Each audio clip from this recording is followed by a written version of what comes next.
Hello friends. अब हम आगे का पार्ट पढ़ेंगे वैदिक काल या वैदिक सभ्यता। देखो, सिंधु सभ्यता के पतन के बाद जो नवीन संस्कृति प्रकाश में आई उसके विषय में हमें संपूर्ण जानकारी वेदों से मिलती है। इसलिए इस काल को हम वैदिक काल अथवा वैदिक सभ्यता के नाम से जानते हैं। चूँकि इस संस्कृति के प्रवर्तक आर्य लोग थे, इसलिए कभी कभी आर्य सभ्यता का नाम भी दिया जाता है। यहाँ आर्य शब्द का अर्थ श्रेष्ठ, उदात्त, अभिजात्य, कुलीन, उत्कृष्ट, स्वतंत्र आदि है। यह काल 1500 ईसा पूर्व से 600 ईसा पूर्व तक अस्तित्व में रहा। ऋग्वैदिक काल 1500 से 1000 ईसा पूर्व। स्रोत: ऋग्वैदिक काल के अध्ययन के लिए दो प्रकार के साक्ष्य उपलब्ध हैं, पुरातात्विक साक्ष्य एवं साहित्यिक साक्ष्य। पुरातात्विक साक्ष्य इसके अंतर्गत निम्नलिखित साक्ष्य प्राप्त हुए: चित्रित धूसर मृदभंड और दूसरा खुदाई में हरियाणा के पास भगवानपुरा में मिले 13 कमरों वाला मकान तथा पंजाब में भी प्राप्त 3 ऐसे स्थल जिनका संबंध ऋग्वैदिक काल में जोड़ा जाता है। बोगाज या कोई अभिलेख या मिंतवी अभिलेख 1400 ईसा पूर्व में। इस लेख में हित्ती राजा सुब्बुलोलियम और मितांती राजा मति उजा के मध्य हुई संधि के साक्षी के रूप में वैदिक देवता इंद्र, मित्र, वरुण और नासत्य का उल्लेख है। नासत्य की पहचान अश्विन के रूप में की गई है। कश्यप अभिलेख 1600 ईसा पूर्व। इस अभिलेख से यह ज्ञात होता है कि ईरानी आर्यों की एक शाखा भारत में आई थी। साहित्यिक साक्ष्य ऋग्वेद में 10 मंडल एवं 1028 सूक्त है। पहला एवं 10वां मंडल बाद में जोड़ा गया है, जबकि दूसरे से 7वां मंडल पुराना है। आर्यों का आगमन काल। आर्यों के आगमन के विषय में विद्वानों में मतभेद है कि विंटर नित्य ने आर्यों के आगमन की तिथि 2500 ईसा निर्धारित की है, जबकि बाल गंगाधर तिलक ने इसकी तिथि 6000 ईसा पूर्व निर्धारित की है। मैक्स मूलर के अनुसार इनके आगमन की तिथि 1500 ईसा पूर्व है। वर्तमान समय में मैक्स मूलर का मत ही स्वीकार्य है। आर्यों का मूल स्थान। डॉक्टर अविनाश चंद्र दास ने अपनी पुस्तक ऋग्वैदिक इंडिया में भारत में सैप्त सैंधव प्रदेश को आर्यों का मूल निवास स्थान माना है। महामहो उपाध्याय पंडित गंगानाथ झा ने भारत में ब्रह्मर्षि देश को आर्यों का मूल निवास स्थान माना है। डॉक्टर राजबली पांडे ने भारत के मध्य देश को आर्यों का मूल निवास स्थान माना है। LD कल्ला ने भारत में कश्मीर अथवा हिमालय प्रदेश को आर्यों का मूल निवास स्थान माना है। श्री DS त्रिवेदी ने मुल्तान प्रदेश में देविका नदी के आसपास के क्षेत्र को आर्यों का मूल निवास स्थान माना है। स्वामी दयानंद सरस्वती ने तिब्बत को आर्यों का मूल निवास स्थान माना है। यह वर्णन इनकी पुस्तक सत्यार्थ प्रकाश एवं इंडियन हिस्टोरिकल ट्रेडिशन में मिलता है। और मैक्स मूलर ने मध्य एशिया को आर्यों का मूल निवास स्थान बताया। मैक्स मूलर ने इसका उल्लेख lectures on the science of language में किया है।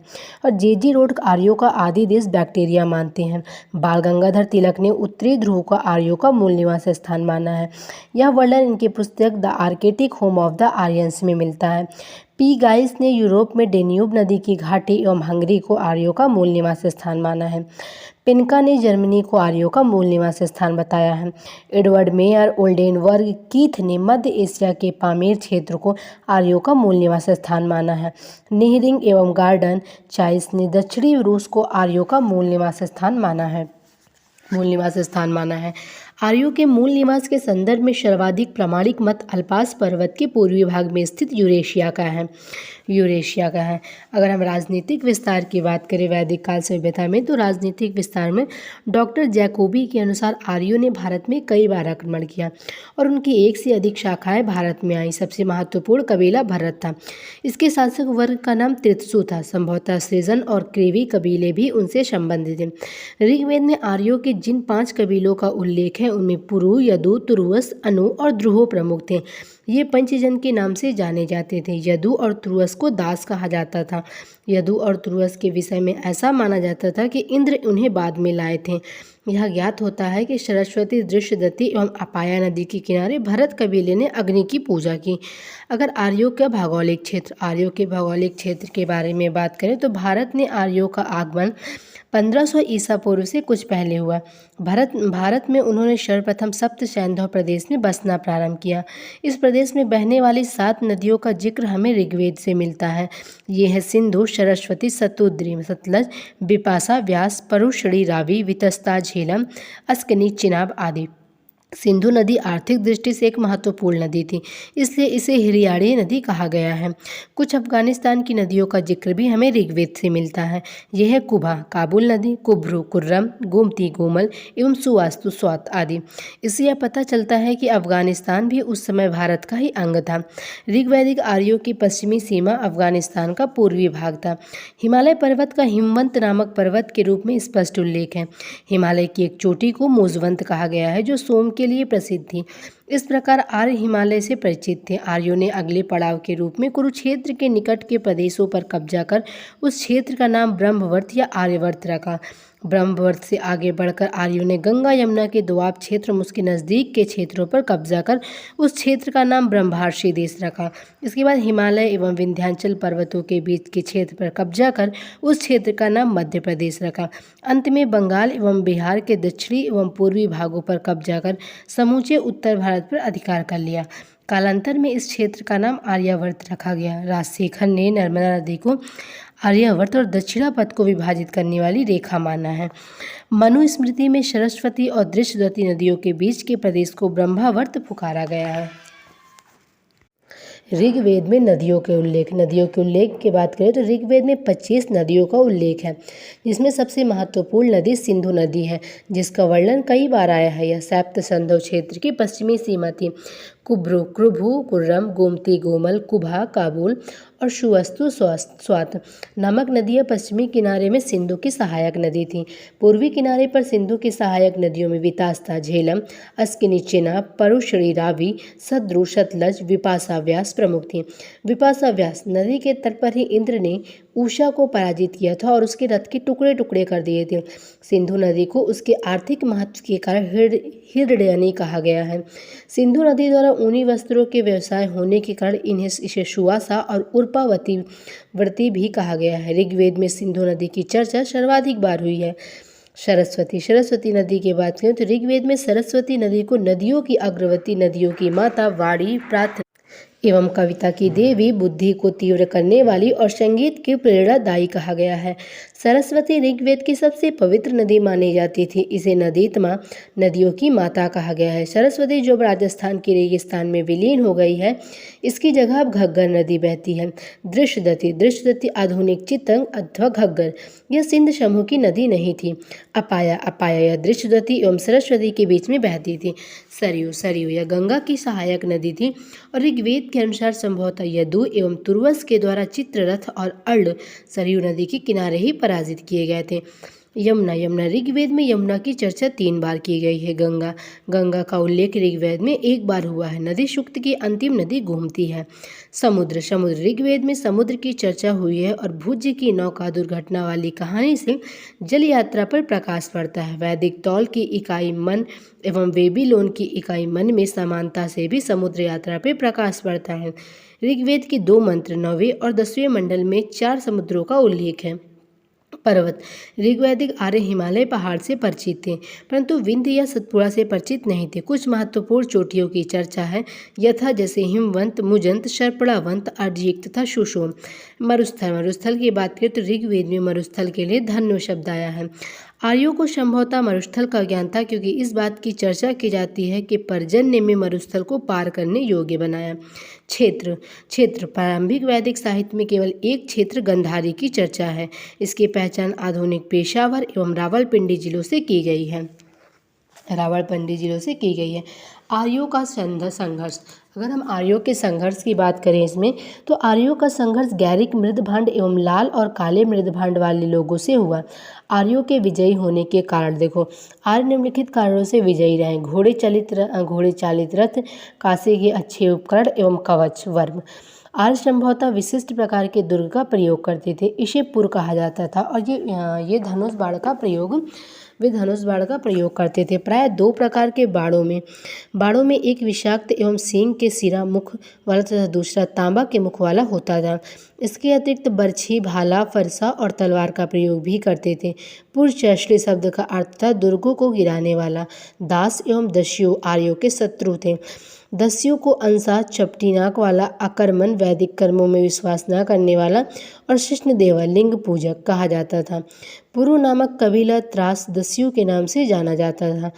भरत जन को विश्वामित्र का सहयोग प्राप्त था और इसी सहयोग के बल पर उसने व्यास एवं शुत्रोदी को जीता, किंतु शीघ्र ही भरतों ने वशिष्ठ को अपना गुरु मान लिया। अतः क्रुद्ध होकर विश्वामित्र ने भरत जन के विरोधियों को समर्थन दिया। परुश्री नदी के किनारे 10 राजाओं का युद्ध हुआ। इसमें भरत के विरोध में 5 आर्य एवं 5 अनार्य कबीले मिलकर संघर्ष कर रहे थे। आर्यों के 5 कबीले थे पुरु, यदु, तुर्वस, द्रुह और अनु, और 5 अनार्य कबीले थे अलन, पक्त, भलानास, विश्रलिन और शिव। इसमें भरत राजा सुदास की विजय हुई। 10 राजाओं का युद्ध पश्चिमोत्तर प्रदेश में बसे हुए पूर्वकालीन जल तथा ब्रह्मावर्त के उत्तरकालीन आर्यों के बीच उत्तराधिकार के प्रश्न पर लड़ा गया था। ऋग्वेद में करीब 25 नदियों का उल्लेख मिलता है, जिनमें सर्वाधिक महत्वपूर्ण नदी सिंधु का वर्णन कई बार आया है और उनके द्वारा उल्लेखित दूसरी नदी है सरस्वती, जो अब राजस्थान के रेगिस्तान में तिरोहित हो गई है। इसकी जगह अब घग्गर नदी बहती है। ऋग्वेद में सरस्वती को नदीतमा नदियों में प्रमुख कहा गया है। इसके अतिरिक्त गंगा का ऋग्वेद में 1 बार एवं यमुना का 3 बार जिक्र आया है। ऋग्वेद में केवल हिमालय पर्वत एवं इसकी एक चोटी मूर्धवत का उल्लेख मिलता है। राजनीतिक अवस्था की बात करें तो सर्वप्रथम जब आर्य भारत में आए तो उनको यहाँ के दास अथवा दस्यु कहे जाने वाले लोगों से संघर्ष हुआ। अंततः आर्यों को विजय मिली। ऋग्वेद में आर्यों के 5 कबीले होने की वजह से पंचजन्य कहा गया। ये थे पुरु, यदु, अन, तुर्वस एवं द्रुह। भरत, कृवि एवं तित्सु आर्य शासक वंश के थे। भरत कुल के नाम से ही इस देश का नाम भारतवर्ष पड़ा। इनके पुरोहित थे वशिष्ठ। कालांतर में भरतवंश के राजा सुदास तथा अन्य 10 जनों पुरु, यदु, तुर्वस, अनु, द्रुह, अलिन, पक्त, भलानस, विषाणिन और शिव के मध्य दासराग युद्ध परुश्री रावी नदी के किनारे लड़ा गया, जिसमें सुदास को विजयी मिली। कुछ समय पश्चात पराजित राजा पुरु और भारत के बीच मैत्री संबंध स्थापित होने से एक नवीन कुरुवंश की स्थापना की गई। ऋग्वैदिक काल में समाज कबीले के रूप में संगठित था। कबीलों को जन भी कहा जाता था। कबीले या जन का प्रशासन कबीले का मुखिया करता था, जिसे राजन कहा जाता था। इस समय तक का राजा का पद अनुवांशिक हो चुका था। राजा को जनस्य, गोपा तथा पुरयत्ता कहा जाता था। इसके अतिरिक्त राजा की अनेक उपाधियां थी, विस्पति, गणपति, ग्रामाणी आदि। कबीले के लोग स्वेच्छा से राजा को कर देते थे, जिसे वली कहा जाता था। राष्ट्रीय क्षेत्रीय अवधारणा धीरे धीरे विकसित हो रही थी, क्योंकि ऋग्वेद के 10वें मंडल में राजा से राष्ट्र की रक्षा करने को कहा गया। ऋग्वेद में जन शब्द का उल्लेख 275 बार मिलता है, जबकि जनपद शब्द का उल्लेख 1 बार भी नहीं मिलता है। राजा कोई भी निर्णय कबायली संगठनों के सलाह से लेता था। राजा की सहायता हेतु पुरोहित, सेनानी एवं ग्रामीणी नामक प्रमुख अधिकारी थे। प्रायः पुरोहित का पद वंशानुगत होता था। लड़ाकू दलों के प्रधान ग्रामीणी कहलाते थे। प्रायः पुरोहित का पद वंशानुगत होता था। लड़ाकू दलों के प्रधान ग्रामीणी कहलाते थे। सैन्य संचालन व्रात, गढ़, ग्राम व सर्ध नामक कावेलियाँ टुकड़ियाँ करती थी। ऋग्वेद में युद्ध प्रायः धनुष बाणों से होता था। ऋग्वेद में पूर्वपथ ऋषणु का उल्लेख हुआ है, जो प्रायः दुर्गों को गिराने के लिए एक यंत्र था। सूत, रथकार तथा कम्मादी नामक पदाधिकारी रत्नी कहे जाते थे। इनकी संख्या राजा सहित करीब 12 होती थी। ये राजा की राज्याभिषेक के समय उपस्थित रहते थे। पूर्व दुर्गपति होते थे। स्पष्ट जनता की गतिविधियों को देखने वाले गुप्तचर होते थे। दूत समय समय पर चंदे विग्रह के प्रस्तावों को लेकर राजा के पास जाता था। वाजपति गोचर भूमि का अधिकारी एवं कुलूप परिचार का मुखिया होता था। कुछ कबीलाई संस्थाएं अस्तित्व में थी, जैसे सभा, समिति, विधत तथा गण। अथर्ववेद के अनुसार सभा और समिति प्रजापति की 2 पुत्रियां थीं। सभा की उत्पत्ति ऋग्वेद के उत्तर काल में हुई थी। यह वृद्ध, श्रेष्ठ एवं अभिजात संभ्रांत लोगों की संस्था थी। यह समिति की अपेक्षा छोटी थी। सभा में भागीदारी करने वाले को सभ्य कहा जाता था।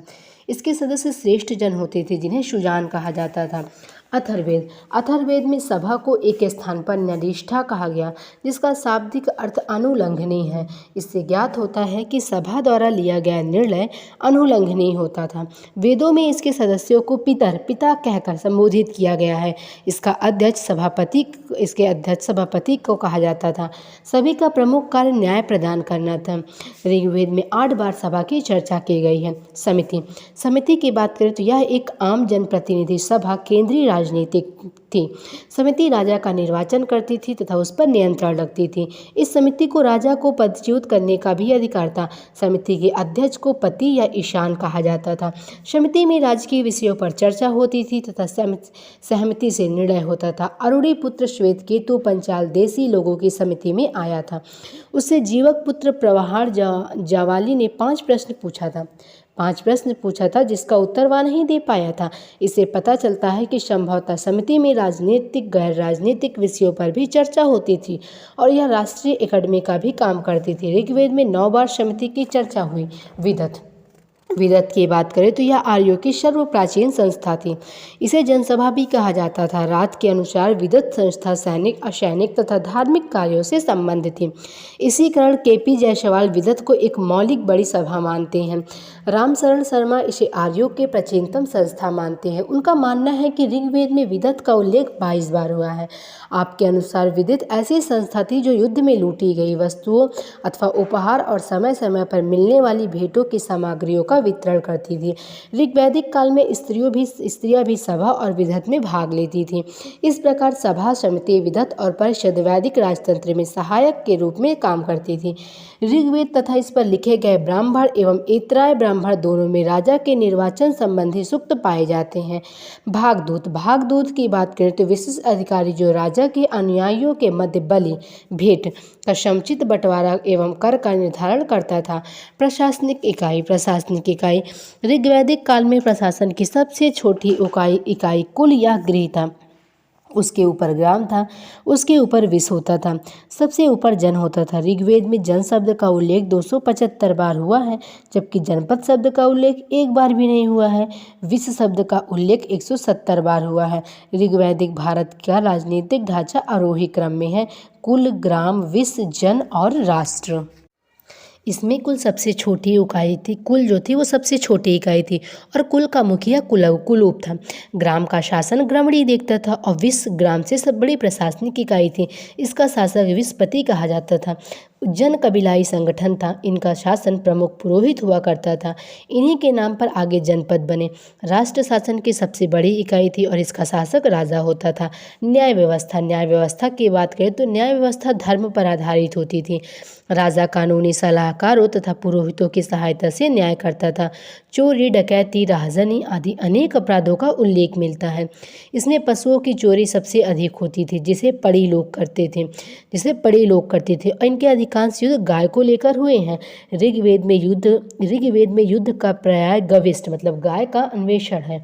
मृत्यु दंड की प्रथा नहीं थी। अपराधियों को शरीर दंड तथा जुर्माने की सजा दी जाती थी। देय मतलब बदला चुकाने की प्रथा का प्रचलन था। एक व्यक्ति को सत्यदायी कहा जाता था क्योंकि उसके जान की कीमत 100 गाय थी। हत्या का दंड द्रव्य के रूप में दिया जाता था। सूद का भुगतान वस्तु के ऊपर में किया जाता था। दिवालिये को ऋणदाता का दास बनाया जाता था और पुत्र संपत्ति का अधिकारी होता था। सामाजिक जीवन, अगर हम वैदिक सभ्यता में सामाजिक जीवन की बात करें तो ऋग्वैदिक समाज की सबसे छोटी इकाई परिवार या कुल होती थी और ऋग्वेद में कुल शब्द का उल्लेख नहीं है। परिवार के लिए गृह शब्द प्रयुक्त हुआ है।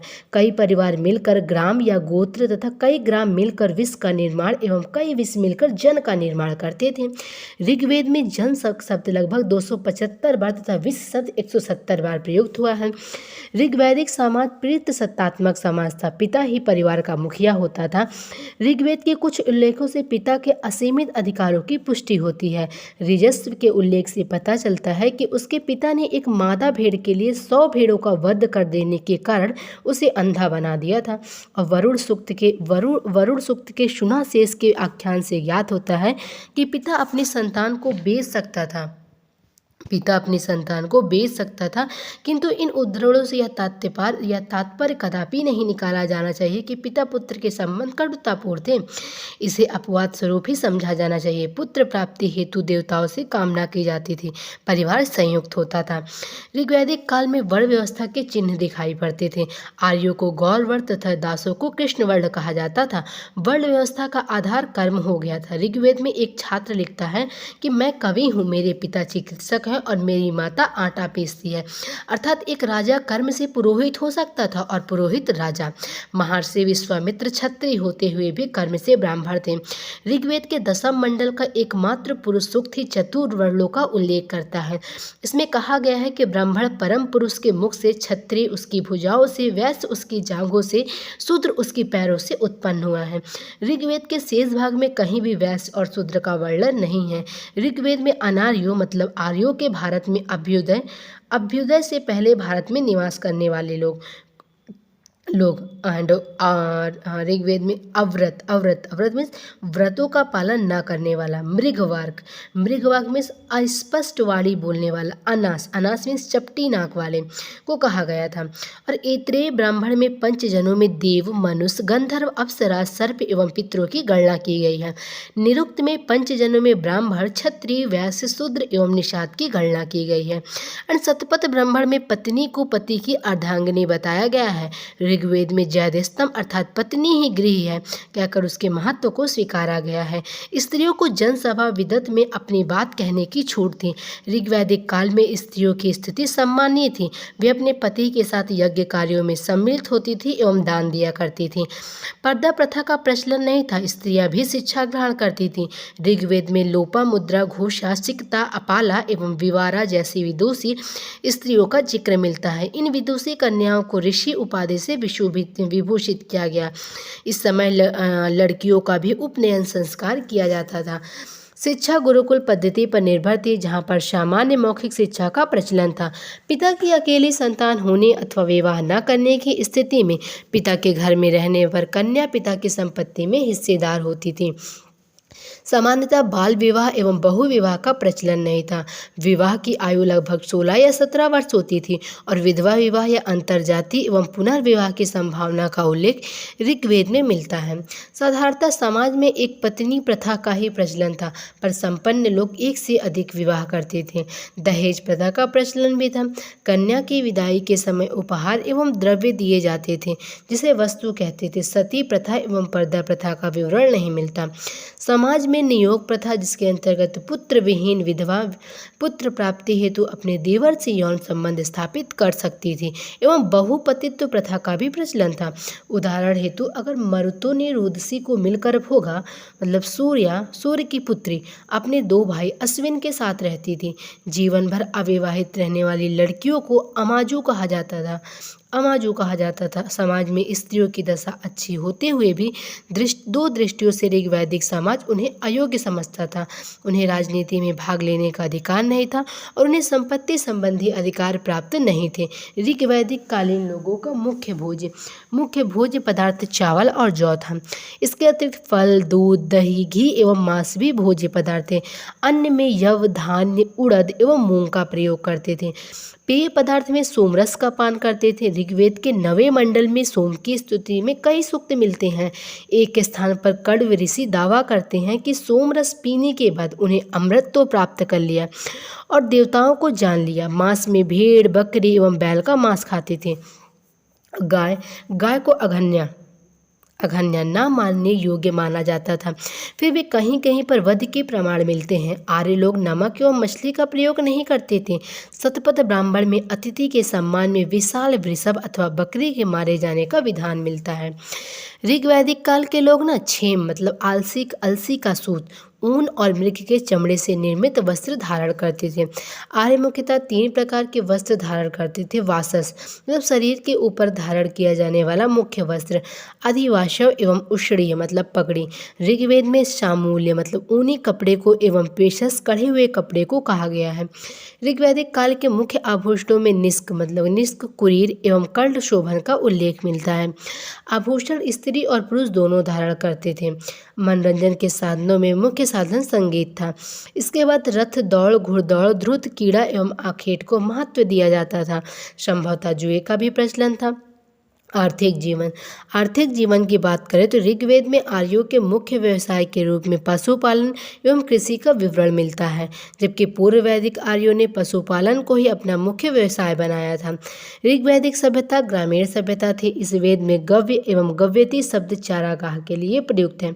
इस काल में गाय का प्रयोग मुद्रा के रूप में भी होता था।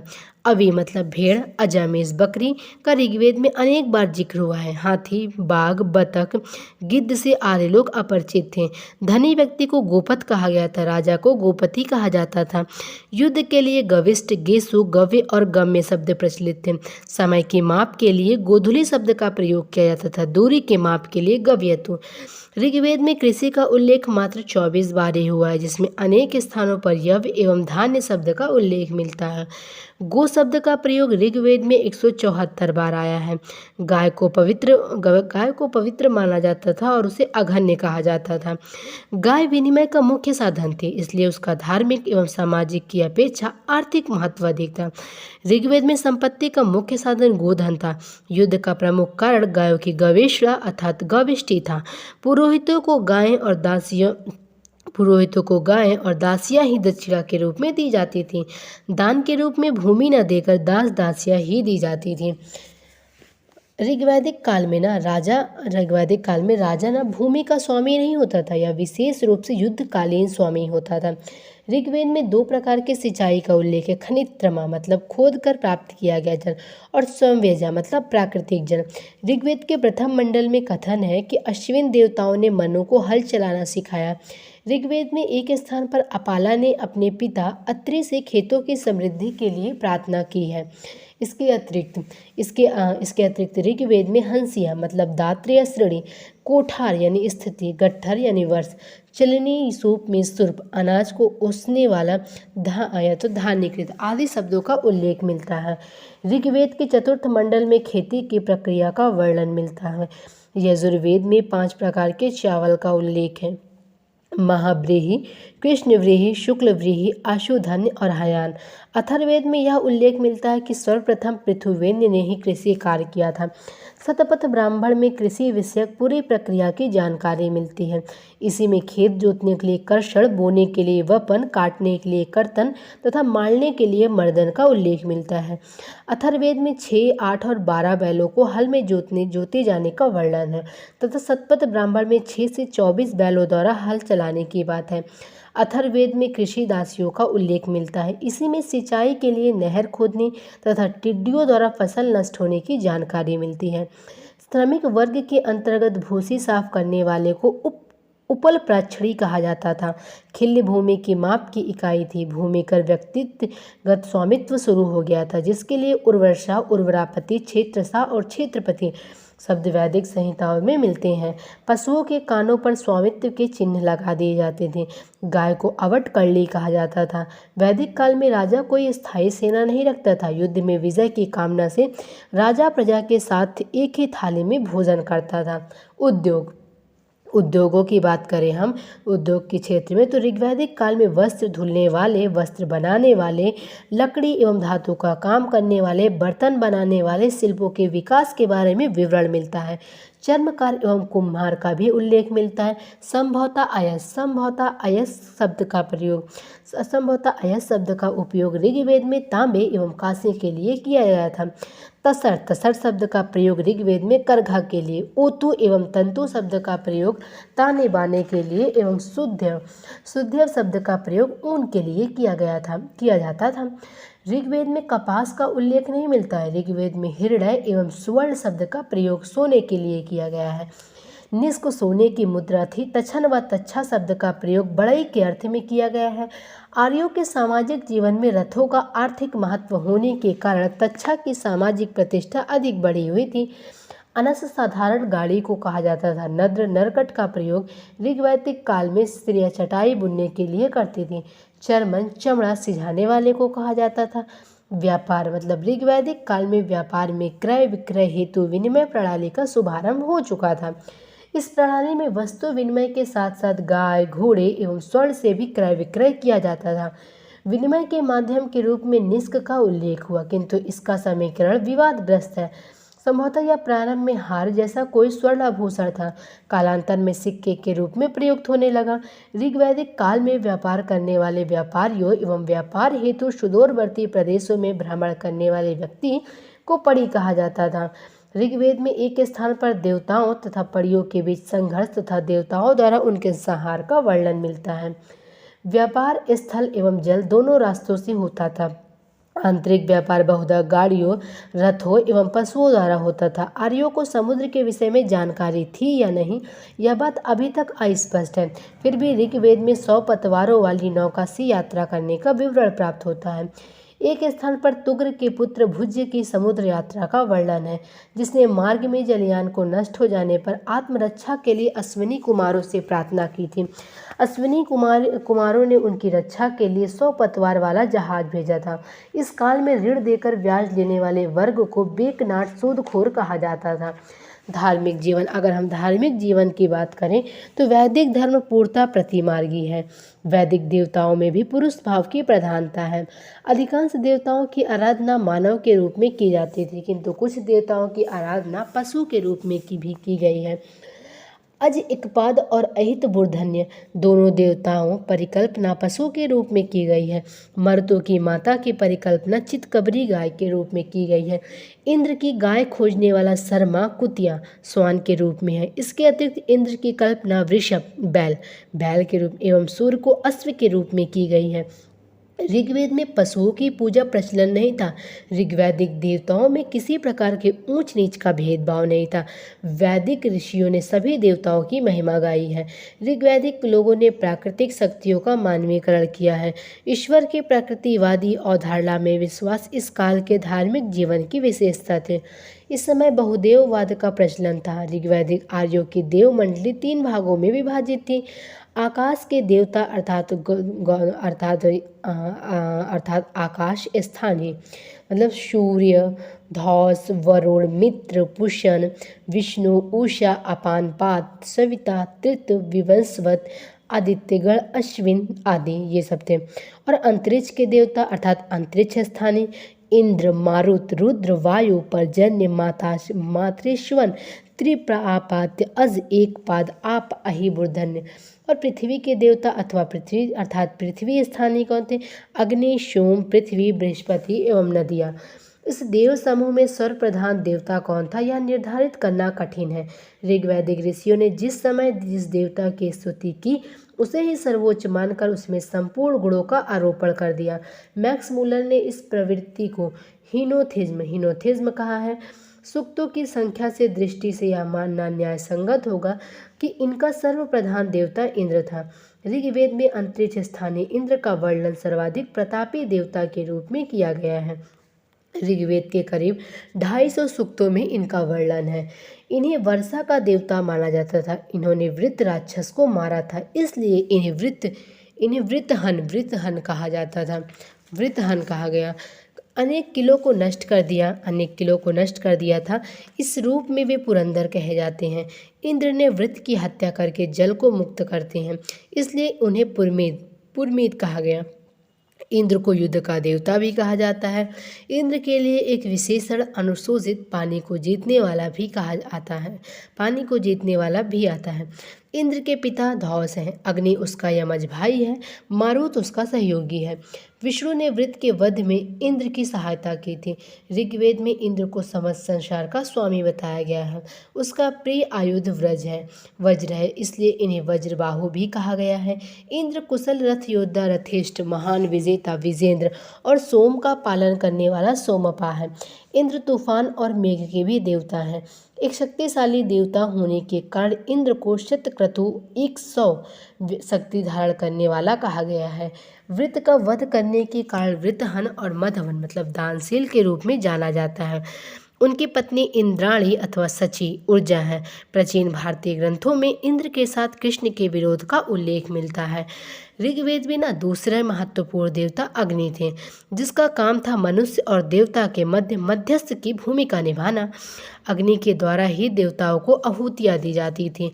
ऋग्वेद में करीब 200 सूक्तों में अग्नि का जिक्र किया गया है।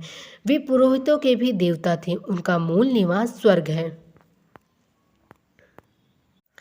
किंतु मातृश्वन मतलब देवता है ने उसे पृथ्वी पर लाया और पृथ्वी पर यज्ञ वेदी में अग्नि की स्थापना भृगुओं एवं अंगिरसों ने की।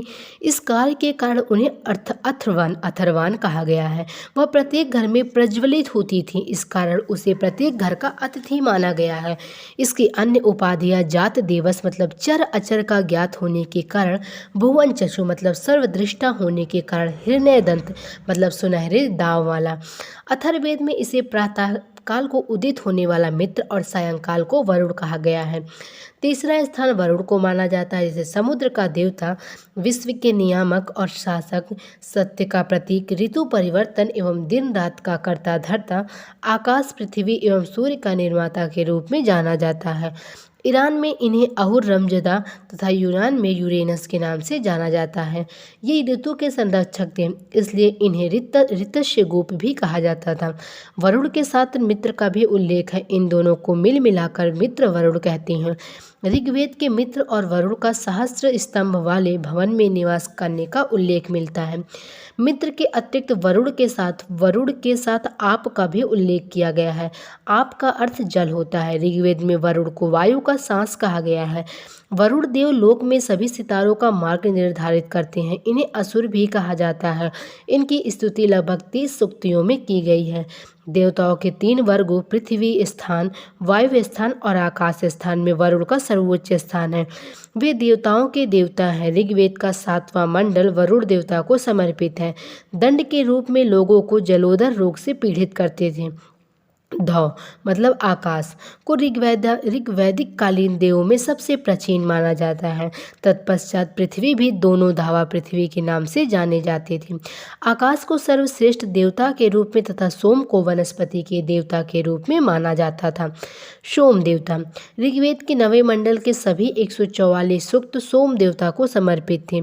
ये चंद्रमा से संबंधित देवता थे। इनकी तुलना ईरान में होम देवता तथा यूनान में दियानासिस से की गई है। ऊषा को प्रगति एवं उत्थान के देवता के रूप में, अश्विन विपत्तियों को हरने वाले देवता के रूप में उल्लेख किया गया है। अश्विन यह एक कल्याणकारी देवता थे। इसका स्वरूप युगल रूप में था। यह पूषण के पिता और उषा के भाई थे। इन्हें नासत्य भी कहा जाता है। ये चिकित्सा के देवता थे। अपंग व्यक्ति को कृत्रिम पैर प्रदान करते थे। दुर्घटनाग्रस्त नाव के यात्रियों की रक्षा करते थे। युवतियों के लिए वर की तलाश करते थे। पूषण को पशुओं के देवता के रूप में संबोधित किया गया है। पूषण यह भी सूर्य के संबंध देवता थे। पूषण के रथ को बकरे खींचते थे। विष्णु ये 3 कदम के देवता थे। इन्हें विश्व के संरक्षक और पालनकर्ता के रूप में माना जाता था। मारुत को आंधी तूफान के देवता के रूप में संबोधित किया गया है। रुद्र यह उग्र देवता थे। उग्र रूप में रुद्र तथा मंगलकारी रूप में शिव थे। अथर्ववेद में इसे भूपति, नीलोदर, लोहित, पिष्ट तथा नीलकंठ कहा गया है। उसे कृतवास मतलब खाल धारण करने वाला भी कहा गया है।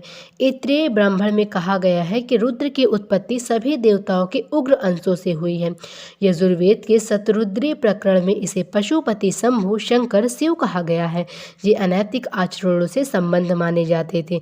ये चिकित्सा से संरक्षक थे। मित्र ये वरुण देवता से संबंधित थे और ये शपथ एवं प्रतिज्ञा के देवता हैं।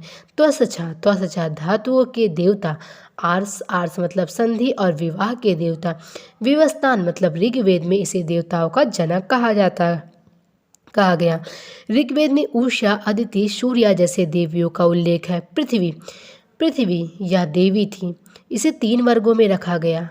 आप मतलब अप्सराओं के रूप में देवी थी। अदिति मतलब पृथ्वी के विशाल स्वरूप का दैवीकरण थी। अरण्यनी मतलब यह वन देवी थी। इसका प्रथम उल्लेख ऋग संहिताओं में मिलता है।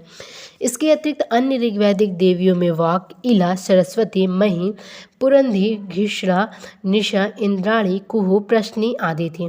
ऋग्वेद में कुछ अन्य देवता भी थे, जैसे विश्वदेव, आर्यमन तथा रिब बौने। ये धातु कार्य से संबंधित थे।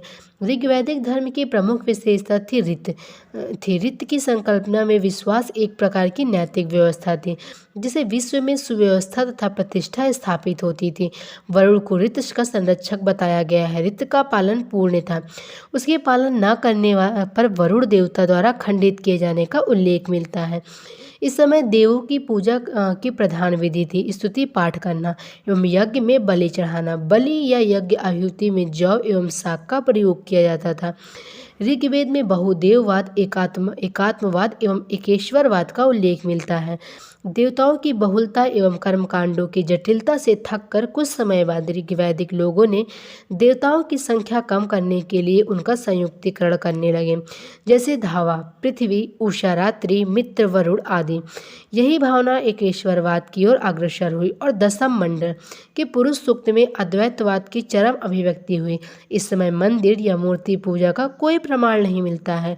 ऋग्वेद के नारदीय सूक्त में निर्गुण ब्रह्म का वर्णन प्राप्त होता है। ऋग्वैदिक आर्य पुनर्जन्म को मानते थे। इस काल में देव पूजा के साथ पितृ पूजा का भी उल्लेख मिलता है। ऋग्वेद में कहीं भी यज्ञ कार्य संपन्न करने के लिए मनुष्य के बलि का जिक्र नहीं है। ऋग्वेद के नारदीय सूक्त में निर्गुण ब्रह्म का वर्णन प्राप्त होता था। स्वर्ग की मनोरम कल्पना मिलती है। नरक की कल्पना दुष्कर्मियों के लिए दंड स्थान के रूप में की गई है। ऋग्वैदिक ऋषियों का जीवन के प्रति दृष्टिकोण पूर्णतः आशावादी था तथा देवताओं की स्थिति का उद्देश्य भौतिक सुखों की प्राप्ति था, न कि मोक्ष की प्राप्ति। ऋग्वेद में स्थायी बस्ती, लिखने पढ़ने की कला एवं स्थापत्य के बारे में कोई स्पष्ट जानकारी नहीं मिलती है।